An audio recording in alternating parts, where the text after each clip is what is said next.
This is Identity at the Center. Welcome to the Identity at the Center podcast. I'm Jeff, and that's Jim. Hey, Jim. Hey, Jeff, how are you?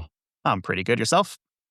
Good. So many ways I thought that we could start this episode. One was Happy New Year, but I think I'd be far in violation of saying Happy New Year since this episode goes live in February. But I thought I'd start with a pun because it's been so cold on the East Coast of the U.S. But you know what is hot right now? Authorization. So hot right now. I think we need like what's the movie? I'm blanking on it now. Zoolander, right? It's so hot right now. Authorization. Well, I think we should dive right into it because we've got a fantastic guest today. Yeah, we've got a sponsor spotlight today. So these are the folks that help make this podcast available for so many people around the world, and definitely appreciate that. So it's a fully sponsored episode. We're going to get into it today with PlainID and really learn more about their solution. I've known Gal, our guest here, for at least a couple years now, kind of way back 2015, 2016, I feel like. Maybe it was somewhere around that time frame, but kind of a routine mainstay on the identity circuit. So if people want to learn more about PlainID, you can go to the website, plainid.com/IDAC. That's PLAINID.com/IDAC. So welcome to the show, Gal Helemski, the co-founder and CTO of PlainID. Thank you. And it's very nice to be here again. Yeah, the last time you were with us was way back in episode 218. I thought it was last year, but you corrected me and you're totally right. It was a couple years ago. We recorded live from Identiverse in one of the many conference rooms. And I don't remember if that was like Mandalay or if it was one of the other one of the hotels that we were kind of out there. But we had a great conversation around BAC, something based access control. I think I called it like StarBAC. So thank you for being part of this as well and coming back. So I got to ask you first question is like, all right, so why are you back? Why are we doing this episode? Oh, okay. Excellent question to start with. So first of all, because I want to say that today authorization is a security decision. If in the past we struggled with which method to implement and even if to implement at all, that's no longer the case. Today, authorization is a security decision. Either you're secured or not. And we'll see why is that. That's a pretty simple statement, but it carries so many repercussions, right? It's like, okay, authorization is really the crux of what identity and access management is built around. You got to get it right. So tell me a little bit more about PlainID for people who aren't familiar out there and the billions of listeners and watchers that we have. What is PlainID? Okay, sure. So PlainID is the authorization company. We are focused primarily on authorization, controlling authorization, managing authorization, providing authorizations. We have been focused in that space for quite some time, and we work with large enterprises that trust our technology to manage and control their authorization solution. That's PlainID, and we'll learn more as we speak. We're definitely going to learn more about it, especially sort of like how does it look in sort of the real world and how it works like architecturally, right, within an environment. Sure. I got to ask though, how'd you come up with the name PlainID? Okay, so you know how in identity and access management, there are so many aspects and it starts with maybe something simpler and gets so complicated. Authorization traditionally is considered the most complicated area. We wanted to simplify that and therefore PlainID. Why ID, that's a different question, but still, we wanted to resonate something which is simpler, solving a complex problem in a simpler way. I love it. It's a noble cause. It's a hard one to address because I think Yes. authorizations get super complex sometimes, especially some applications. Absolutely. What is it that you think makes PlainID separate itself from others that are in the market? Because I know there's a lot of different kind of vendors, right, in the authorization space. You guys have been around for a long time at this point. What is it that makes your solution unique? As I put my jaded CISO hat on, like, all right, great, another tool in the stack that I have to think about. Yeah, so I believe it's the completeness of the solution, and I'll explain. Again, authorization, like I said, is the security decision, which means it's not a developer's decision, it's eventually a CISO decision. The authorization is meant to represent what can be done within our technology space, which basically translates into what data can be accessed, what tools, what APIs, what services can be used, who's making those decisions. Someone needs to make them, someone needs to govern them, and that's typically responsibility of the security. PlainID places a lot of focus on managing and providing visibility into those authorization policies, as well as enforcing them, providing the tools, the means to enforce them across the technology. I would say this is one of our major differentiators, our ability to see, to capture that whole scope of authorizations, not just one side of that challenge space. So authorization stretches beyond just people, right? It gets into other things. So I'm curious, is PlainID addressing both like customer identity and access management use cases? Is it workforce? Is it both? And then how does it get into non-humans or maybe agentic and things like that? Yeah, absolutely. So, first of all, the answer is all of them. Why? Because they are all identities that need access. That's the bottom line. And eventually, when you want to work within your application space, data, APIs, it doesn't really matter to the data if it's an end user, a human who's trying to access, or an application user, or even an agent user. It's a user, an identity that tries to access the data or tries to consume the API or whatever. So an identity is an identity. By the way, it's the responsibility of all those IDPs to make sure the identity is there and it's authenticated and all of that. But then what happens afterwards? Afterwards, those identities need the right access for whatever they're doing. And in some cases, maybe the combination of identities, like in the agentic area, there's the agent identity and the end user identity. So, very shortly, all identities count, all identities need to be authorized. Hey, Gal, I was so intrigued by what you said about authorization having an important role in the security stack. I was wondering if Mhm. maybe you could talk a little bit more about that and what it is that you were talking about. Yes, absolutely. And thank you for that question. So, the market has been investing a lot around managing identities, whether human, non-human, authenticating identities. So we have all those controls in place. So our users are accessing the applications or, all of our technology stack after they have gone through multiple multi-factor authentications. But then what? How can we control what they can do, what they can see? That's where authorization comes in. It's like the last line of defense before accessing data and accessing all those tools and services. Why is it such an important topic now? Because the change in the market towards agentic flows. That's when explosion of data usage, tool usage, API usage happens, and no longer traditional controls are sufficient. We cannot rely just on having an identity or having the identity authenticated. The controls must be implemented in the right way. So the need for those controls are tripled even than they were before. That's why I'm saying it's a security decision. Every organization is evolving towards newer technologies, more specifically the agentic space, and authorization is a crucial component to secure that.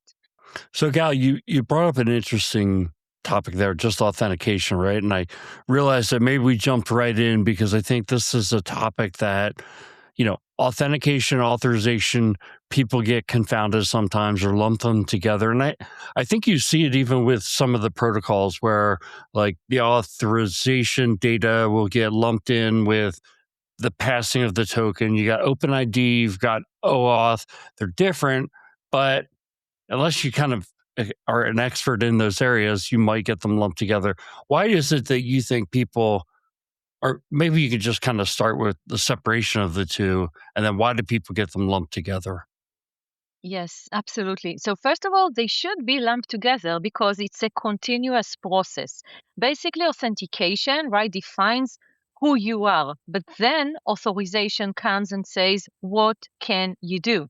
Now, if we rely just on authentication, it means who I am also carries what I do.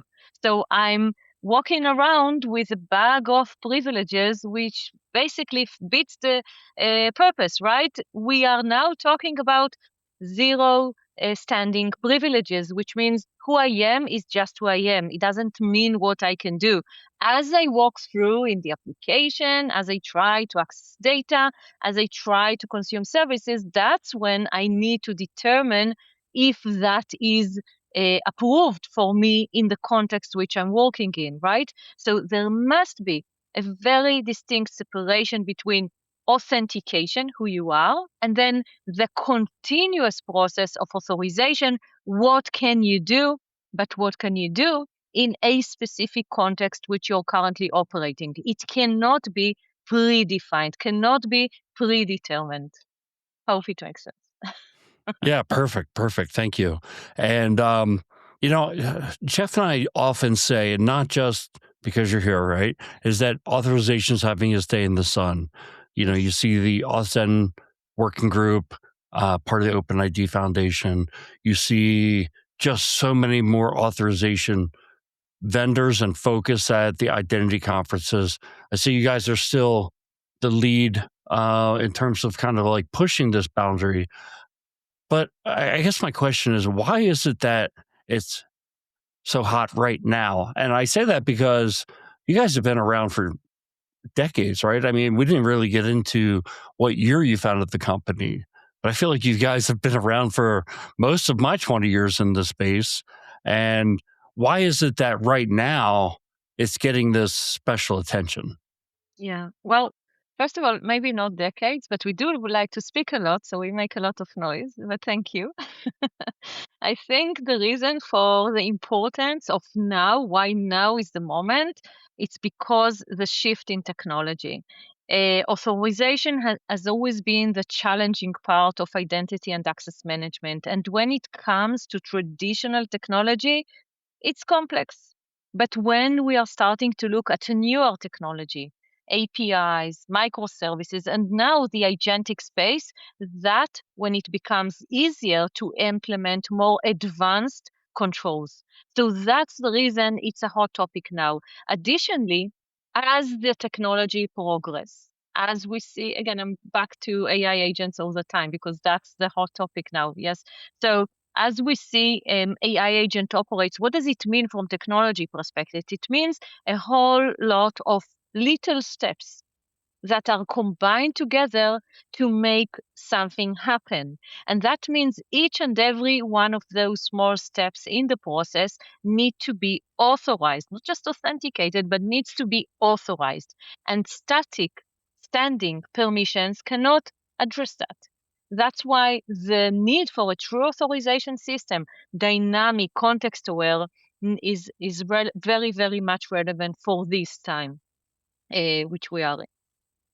So I think people are probably pretty familiar with authorization, at least the concept, especially when you start talking about humans. I want to get Yes. specifically into like agentic AI because that is the other thing that's so hot right now, right? Is there are this explosion of agents that are running around, sometimes amok inside of an organization Yeah. with poorly scoped permissions or whatever it may be. Can you talk about authorization specifically in the context of agentic AI and sort of how does PlainID help me address that, govern it, solve for it, things like that? Yes, absolutely. So there are several aspects to consider. First of all, who are we authorizing? When it comes to the agentic process, we need to remember there are several identity types, I would say. First of all, there is the agent, of course, the agent identity, but there is also the end user identity. Always at least, or no, well, sometimes just one, but there can be two identities to consider. So when we are authorizing an action or access to something, we need to be able to evaluate both identities. PlainID, of course, can do that. Second, when do we need to apply controls? Looking at the full agentic flow, we have multiple control points to consider. It starts with a prompt. So every process starts with a prompt. The first control point is at that point exactly. Can whoever is asking the question or whoever is initiating the prompt actually do that according to the security controls. In many cases, people are talking about guardrails. Guardrails tend to be very operational in nature, but think about security guardrails. Those would be your authorization decisions. So again, one, the prompt. Second, data. An agentic flow retrieves data, whether it's via RAG or whatever other means, right? Data feeds into that flow. What data can be fed in the context of the end user identity and the agent identity?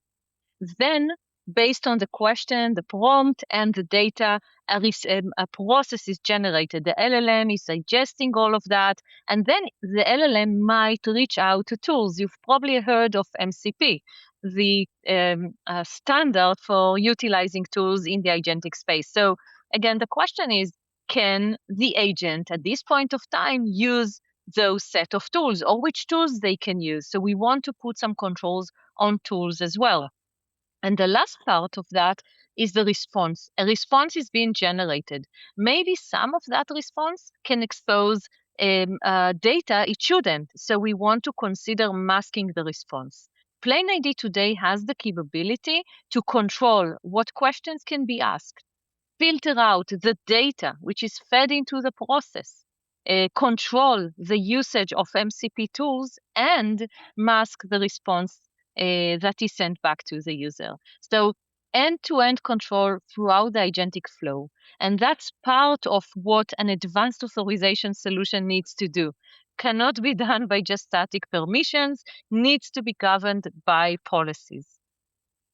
So you mentioned the word guardrails, and I've heard this a lot, and I wonder, is it guardrails or is it more of a railroad track? Because guardrails is kind of like, all right, it could be a 2-lane highway, it could be a 1-lane highway, it could be a 8-lane highway with a lot of, swerve in between all that. And I wonder, do you have, a different definition or distinction between something maybe that is from an authorization standpoint is, okay, is it guardrails or is it like a railroad track or maybe a roller coaster track, depending on how you want to perceive that? Yeah, I think it's a term the market has started using. It tends to be a more of a technical thing. It is very common to implement guardrails for prompt control, for output control. So we are, we are aligning ourselves with the way the market is currently speaking. Basically, it's a way to place controls.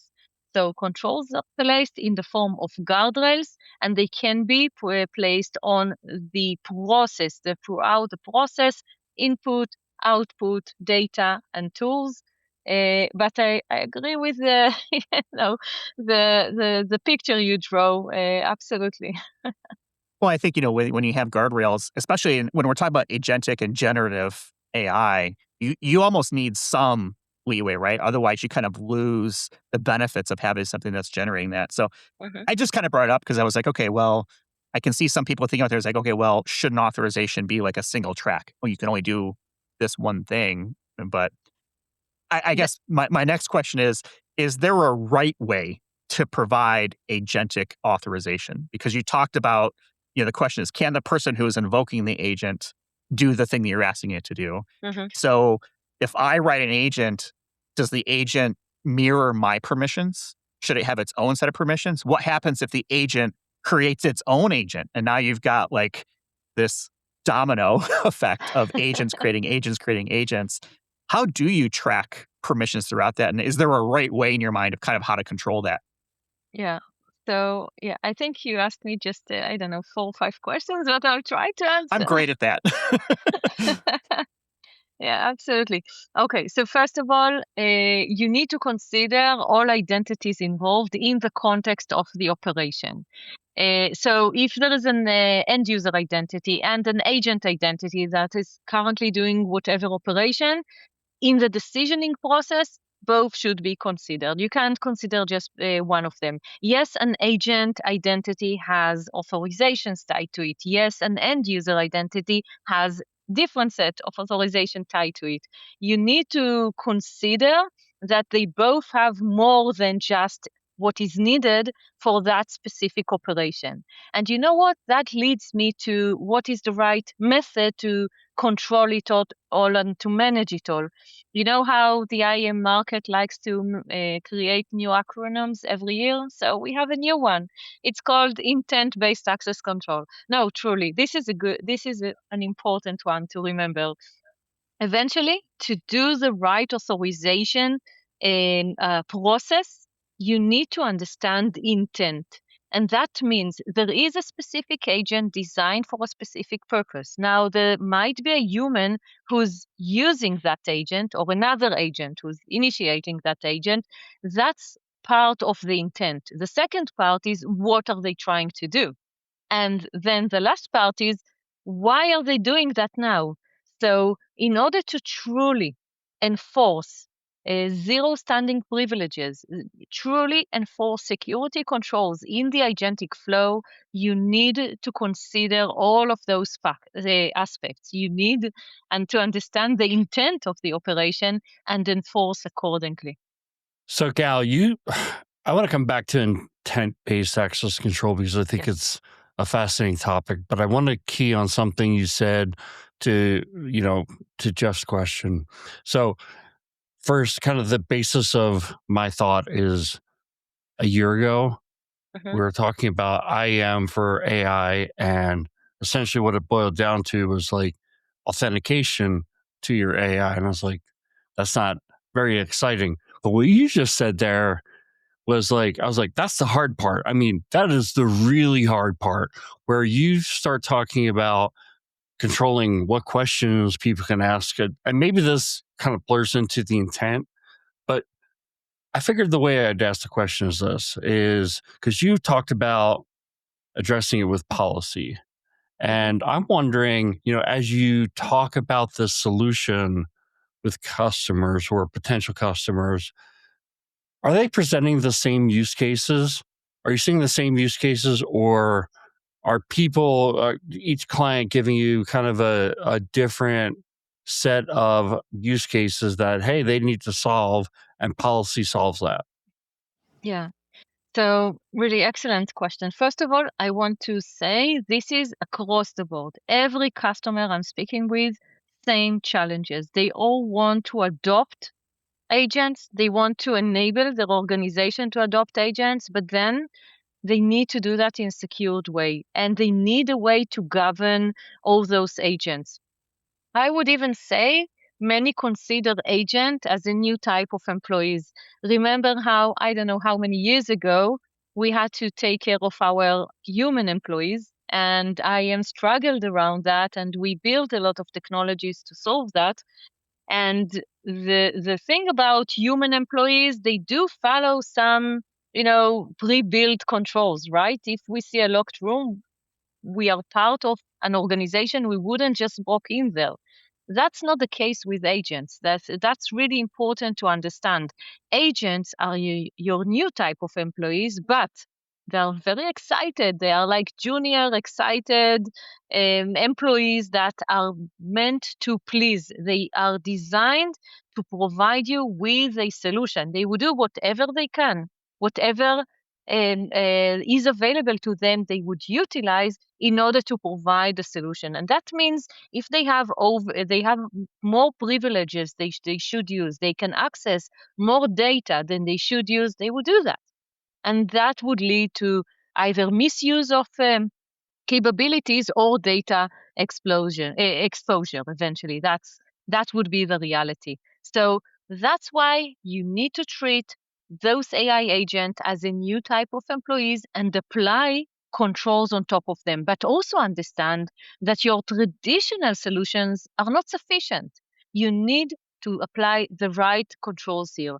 And back to your question, yes, this is something I'm hearing across the board. I'm speaking with a lot of organizations, both from current customers and potential new customers, and they all have the same challenge. How do I control all those AI agents? How do I control what they do? How do I control what they expose? Because data exposure is certainly one of the biggest risks in this space. Can you, I don't want to put you on the spot here, but could you give me kind of a a real world use case where, people are finding like, oh, applying these policies is something I can really do to enhance the security of my AI agents. hmm Yeah, absolutely. So, let's start with very simple policy. First of all, let's prevent exposure of PII data. Just start with that. Any, I don't know, social security number or numbers you don't want to be exposed or whatever, just start with applying that as a general rule. Mask all PII data from your AI agents. Simple, okay? But other controls that I see being implemented, controls such as cross-border controls. You want your AI agents to serve all of your employees in your companies or your partners or your customers, right?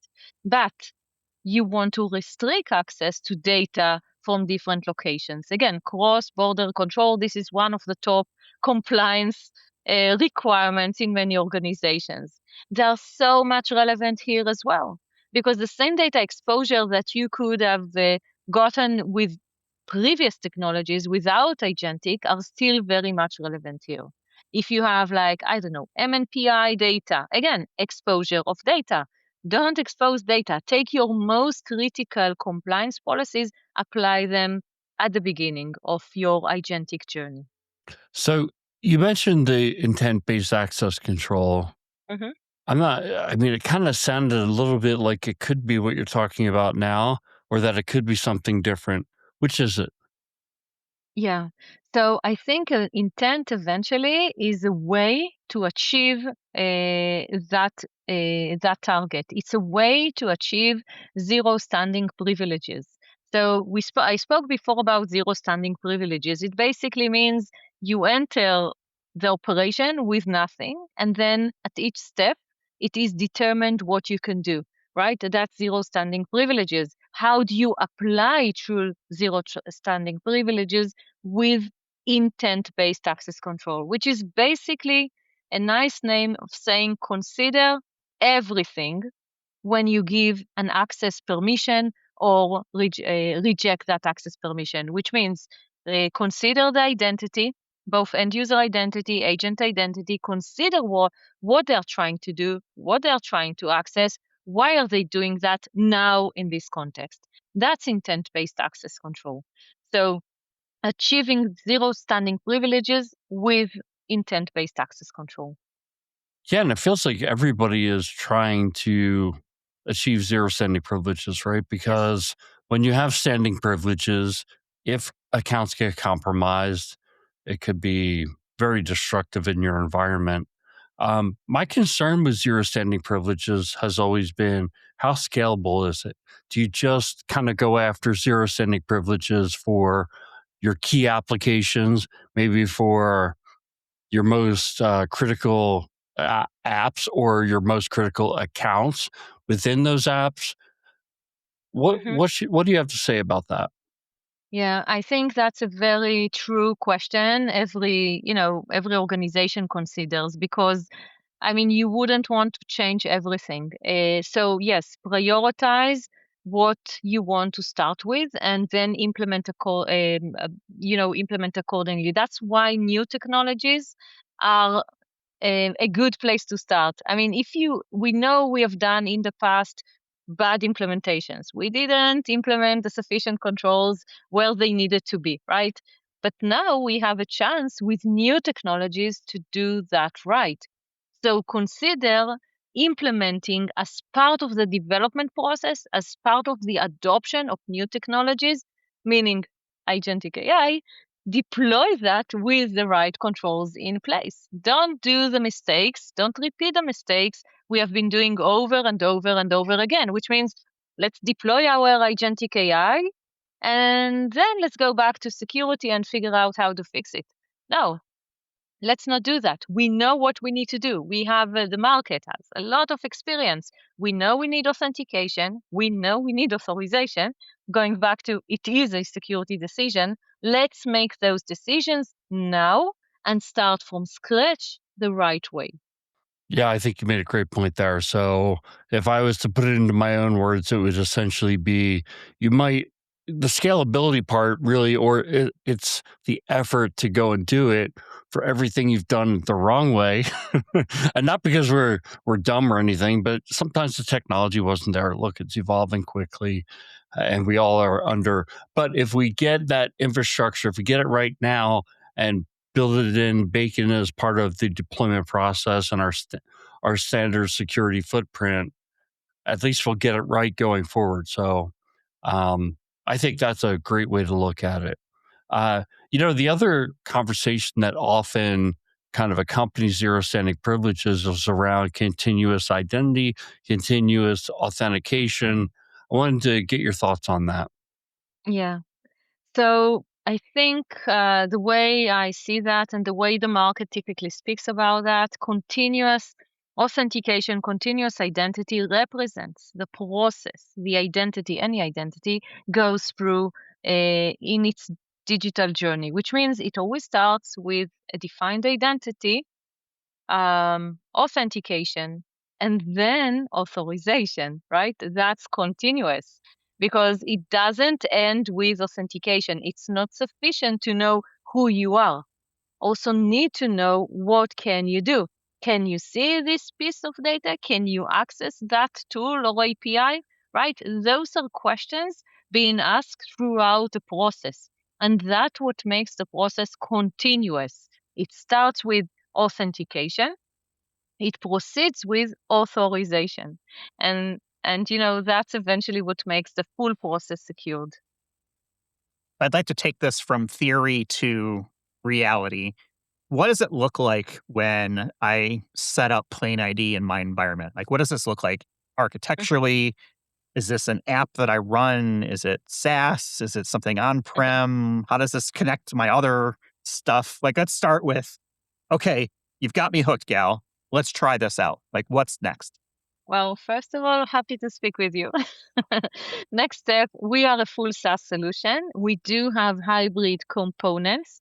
Many of our customers prefer the decisioning engine and access to data to be localized. So those would typically be implemented as hybrid component, microservices, designed to scale, designed for performance and security. So setting up the tenant, getting all those hybrid components in place, and then you go through a process of discovery. Once you have discovery done, you can see all your um, ready to use policy elements. What would those be? Well, maybe your database tables. If it's vector databases, then it's all the categories that define the documents. If it's MCP, all the MCP tools already categorized, by the way, so it would be easy to authorize them. All your identities, of course, and then it's just a matter of connecting between the two, which are the policies eventually. Policies, connection between identities to what identities can access, and adding some conditions on top. So you talked about this being a hybrid approach. Let's start with the on-prem stuff. You mentioned some things that I have to install in my environment to connect. Pretty common, I think, for most identity tools to have like some sort of proxy tool or connectivity sort of Yeah. server that they can use. How does that work? Is it a virtual appliance? I set it up and then it's scanning my internal environment for permissions. Do I connect it to things like SAP? Like, how does that work? Take me a little more behind the scenes. Yeah, so it's a containerized by the way, it's an optional component, right? You can do full SaaS and it works perfectly, but you can also choose that localized component. It's a container, basically, microservice deployed however you want, wherever you want, how many you want, by the way. And it has the function of a discovery. So it kind of scans whatever you want it to scan to fetch the elements. We call them assets, so those would be your protected assets.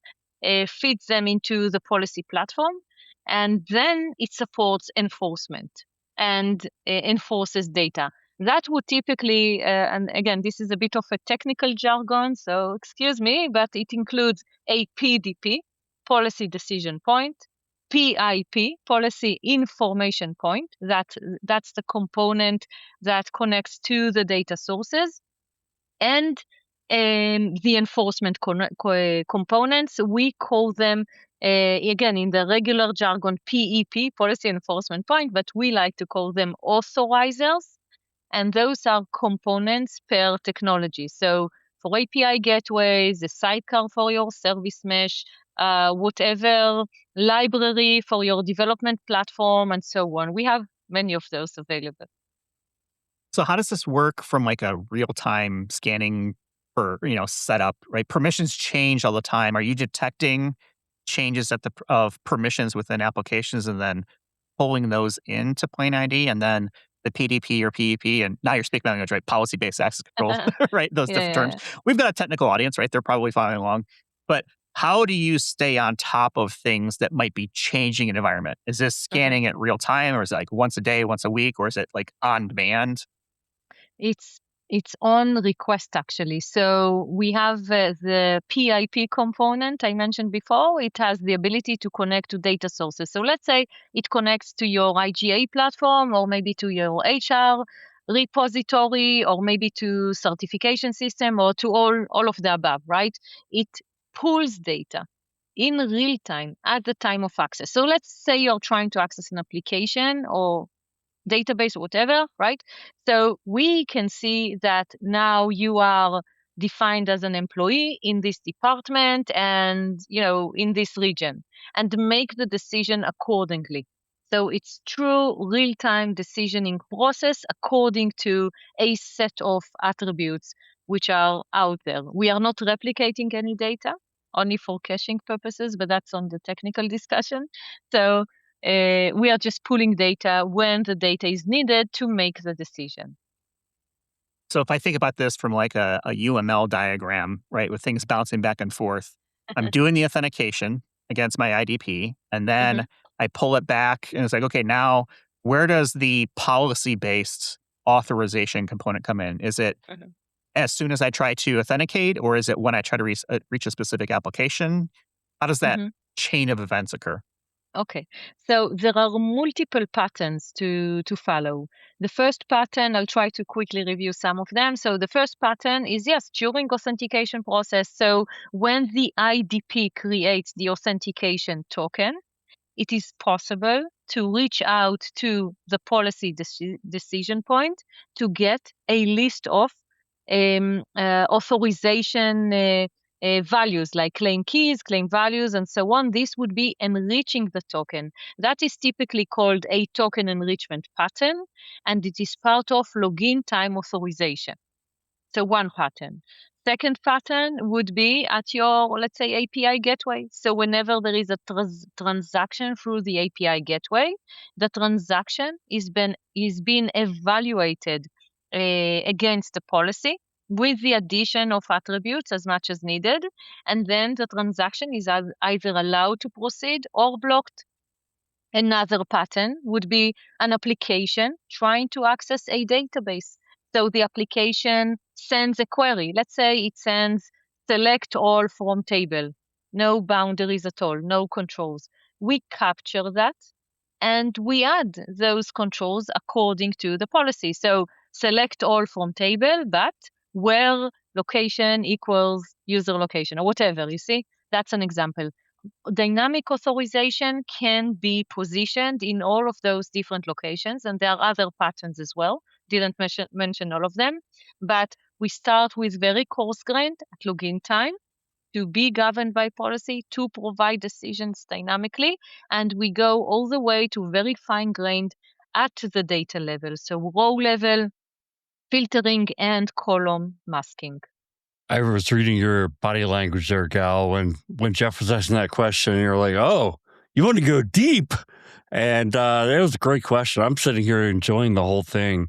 My question is a little less technical, which is kind of from what you see with a typical customer approach. Is it they want to start off with one application, or kind of how do they look at like, I want to kind of test this and proof of concept, or you know I want to get my feet wet before I dive completely in. So how do people start?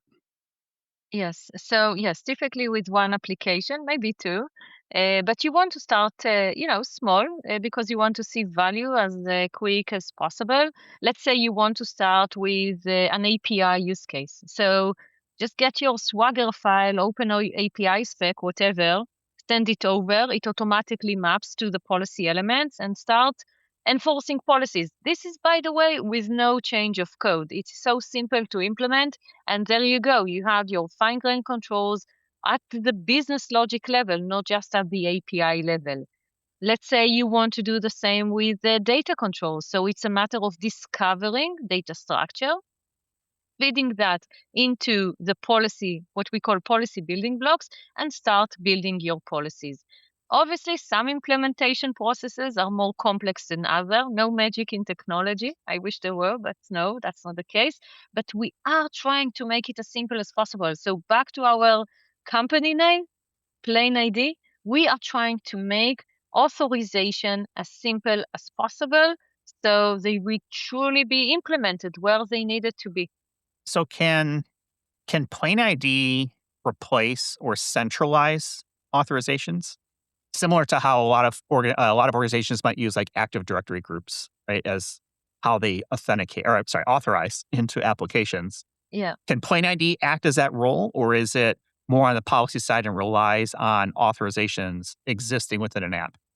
Can Yeah. I So shortcut essentially and say, okay, people, stop building your own authorization and let me centralize that and manage that for you as part of my IAM program? Does that make sense? yeah, it absolutely makes sense. And yes, I do want to repeat that. People, stop building your own authorizations. There are authorization solutions such as PlainID. Start using them. You don't need to build it by yourselves. However, it's not an Active Directory or an Entra ID replacement because the example which you gave is providing users with roles or with group that is always still needed. Policies, authorization in general, they do not replace roles. They do reduce the need, the amount of them, but they do not replace them. Think of a role as an addition attribute on the identity, more information. Typically, the information which identity holds is limited to, I don't know, job title, department, location, and that's it. It's not sufficient when it comes to making decisions on which data you can access or whatever, right? So that's where roles would come in or other ways of enriching user data. So those would be all feeds to the policy. So how do your customers typically measure that they're getting what they paid for out of this, right? How do they measure success with a solution? I would assume faster, more streamlined, more secure authorizations. But are there other ROIs that people look for when they say, okay, we've got PlainID, here's how we justified the spend? Yes, absolutely. So there are multiple metrics we can share, but I want to share one example. We have a customer which is a global bank, and they implemented their whole like online banking controls with PlainID. They used us at the API gateway level, several API gateways. And initially, like every new technology, there is some resistance, don't know if that's the right solution, and so on. Today, they're at a point where the developer team, the application team, they are excited to, send their APIs to the security team. Here you go. We want to deploy this API. Just plug into your policy and that's it. So it really reduced time to market for them. Every new API doesn't need to consider who the identity is. Does this identity can see this data or whatever? No, they were focused on business logic they had to develop. And all the enforcement was done by PlainID together with their API gateway in a very simplified way. And it really helped them provide faster value to their business. Well, as we kind of led off the episode, right? Authorization is so hot right now. So Yes. I feel like we need the Zoolander memes, in full force here. This has been a great conversation, and I would definitely encourage people go check out plainid.com/IDAC, right? And check out what is going on there. I think, Gal, you wrote a blog on the intent-based access control. And so Mhm. I think that'll be on that page for people to check out. there's so much to unpack here, but hopefully this gives people kind of a sense of what they should be thinking about. So I want to end the episode on a little bit of a lighter note. We actually started to nerd out very, very slightly before we hit record when you mentioned that you're into science fiction and reading and things like that. And I am as well, more on the listening side than the reading side. And so I want to ask you for either a recommendation for me or other people. I know there's a lot of sci-fi readers out there. What's the best sci-fi book that you've read within the last year or so that people should be checking out if they haven't already? Uh, okay, we'll continue that discussions for sure. So I want to recommend an old book, Isaac Asimov. So years ago, I really enjoyed reading those books. I read them in cycle. And everything that's happening now with the agentic stuff made me go back to those books. The one I just completed is Caves of Steel, the first in the robot series, I believe. I really recommend reading it again, and the full series, by the way, because it's really nice. You know, he saw something that's happening now. He saw that years ago. A lot of the stuff that he was writing about, I mean, people that are not familiar with Asimov would probably say, this is not sci-fi. What are you talking about? But it is. It truly is. It was written like, I don't know, 40 years ago, something like that, maybe more. So it's really interesting to see the way he thought and how, he thought technology would evolve. Um, and especially what truly happened and maybe where things did not happen as he predicted. And by the way, you know what's so intriguing about Asimov when he wrote the robot series? He actually placed the three robot rules, right? So he actually defined robots with guardrails by definition that cannot be overcome.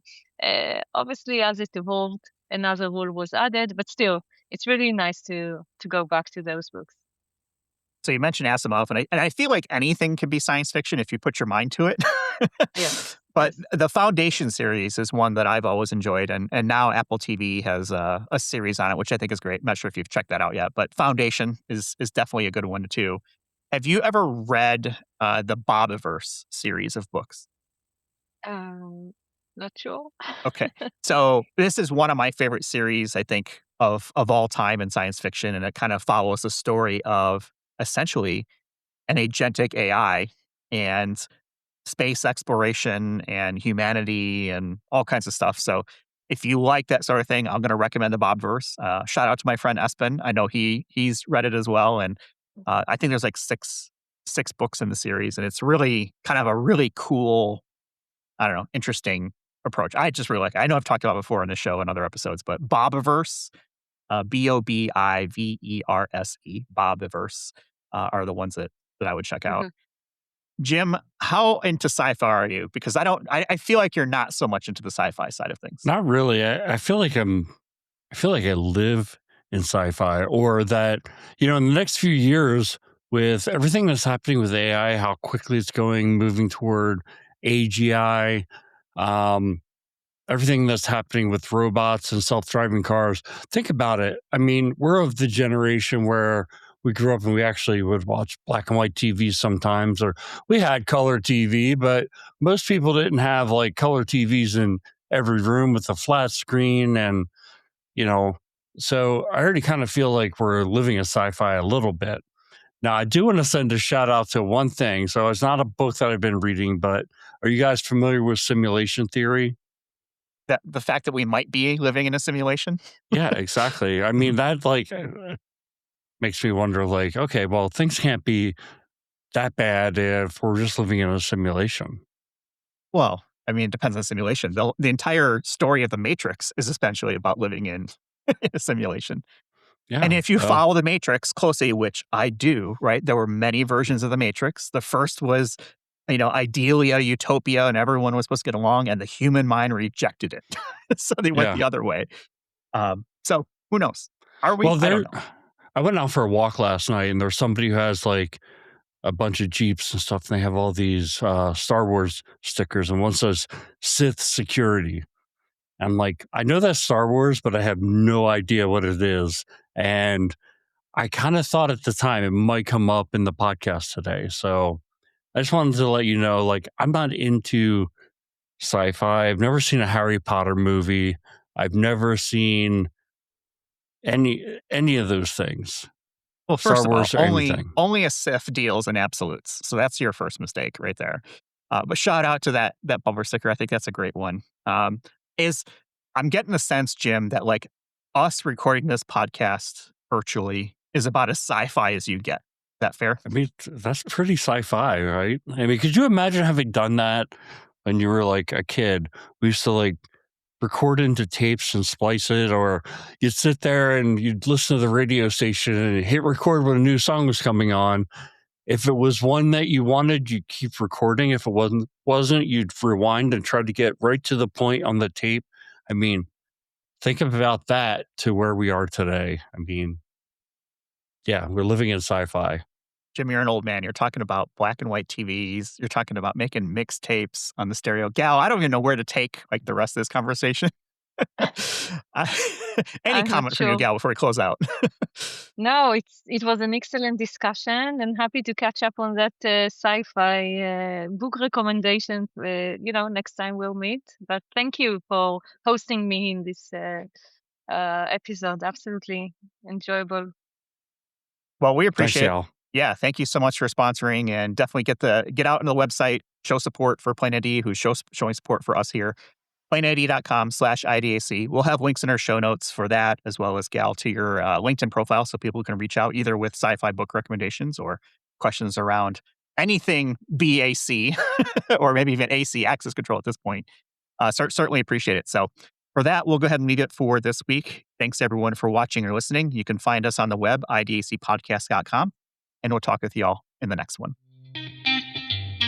You've been listening to Identity at the Center. We hope you've enjoyed the show. Make sure to like, rate, and review. And we'll be back soon. But in the meantime, hit the website at identityatthecenter.com. See you next time on Identity at the Center.